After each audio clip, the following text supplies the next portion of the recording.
Polresta Bandara Soekarno-Hatta, Tangerang, Banten menggagalkan keberangkatan puluhan calon pekerja migran ilegal asal Indonesia ke daerah Timur Tengah. Polisi juga mengamankan satu orang pelaku dugaan tindak pidana perdagangan orang.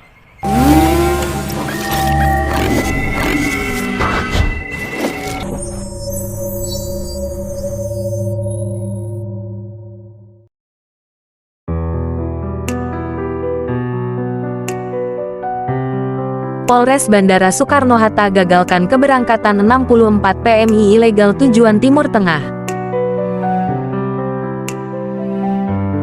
Sebanyak 64 orang diduga calon pekerja migran Indonesia atau PMI digagalkan berangkat oleh Polres Bandara Soekarno-Hatta, Kementerian Ketenagakerjaan dan Imigrasi.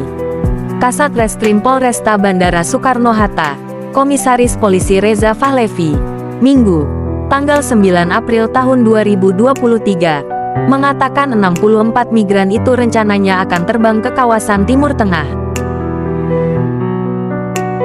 Diduga mereka merupakan korban dari tindak pidana perdagangan orang (TPPO) yang dilakukan oleh RBJ, 57 tahun beserta komplotannya yakni M.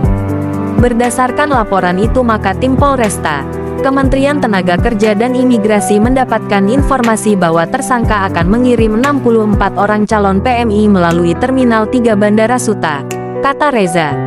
RBJ sengaja mengirimkan calon PMI ke orang pribadi di negara Timur Tengah untuk mendapatkan keuntungan.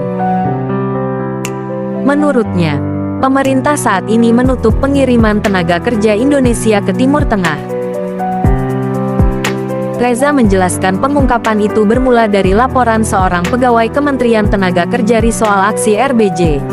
Berdasarkan laporan itu maka tim Polresta, Kementerian Tenaga Kerja dan Imigrasi mendapatkan informasi bahwa tersangka akan mengirim 64 orang calon PMI melalui Terminal 3 Bandara Suta, kata Reza.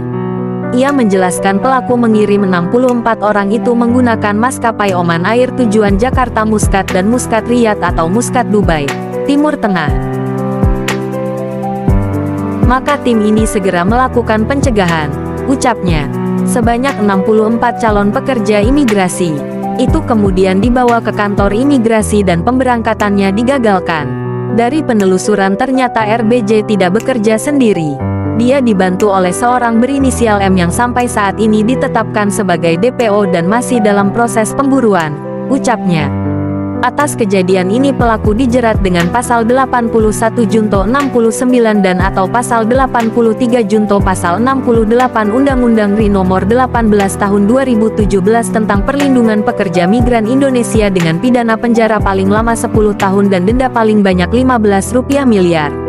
Selain itu, tersangka juga dijerat dengan pasal 4 Undang-Undang RI Nomor 21 Tahun 2017 tentang Pemberantasan Tindak Pidana Perdagangan Orang (PTPPO), paling singkat 3 tahun dan denda paling sedikit Rp120 juta dan paling banyak Rp600 juta. Sekian TK Story kali ini. Jika kalian suka dengan konten-konten kami, jangan lupa like, komen dan subscribe. Terima kasih.